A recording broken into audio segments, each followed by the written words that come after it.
people don't seem to like change. And yet, life tends to be about only one thing. When you get your life to right where you want it to be, what tends to happen? Change. When your life is not where you want it to be, whether you do something about it or not, it changes. Life is all about change. But how many of you know some people who tend to live their life in a box? They put themselves into a box and then they say things such as, "This is my job, this is what I do. I know you want me to do something different. You want me to do this? I don't do that. I just do this. This is just who I am." How many of you would agree we are more than just this? And yet, why do we stay in boxes? It's for comfort. We feel more comfortable. We don't want to step out of the box, because if you were to step out of the box, what could happen?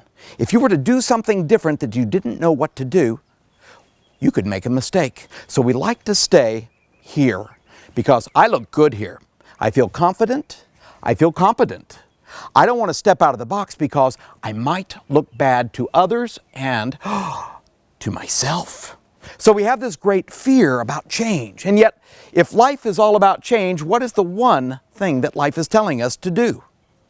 We have to step out of the box and take risks, but people are afraid to take these risks because they're afraid of failure.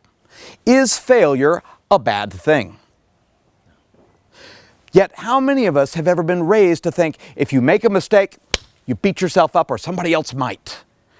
It doesn't help us to learn, and yet the only important thing to really know about failure is this. We don't really learn lessons in life unless we fail. When things work for us, it just worked.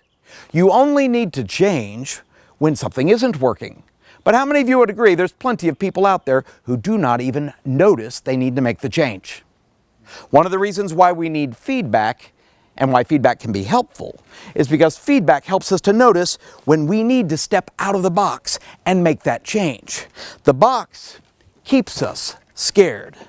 Life is about throwing away the box and being willing to step away and take a risk. But there are 3 basic steps to mastering the ability to learn from failure. The first step is you have to notice that you need to change. That's why listening to feedback is helpful. The second thing you must do is own the fact that we are making choices. We have to realize that even though we want to blame other people, blame situations to account for why something happened, the fact is we make choices even if we choose not to do something. Is that not a choice?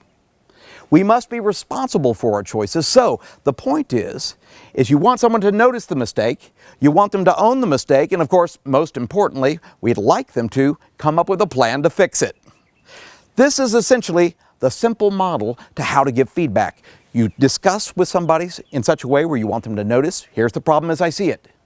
You want them to own the fact that they're making certain choices, and you'd like them to make some other choices. So notice it, own it, fix it. That is the key to adapting to change and mastering the ability to make important changes in your life.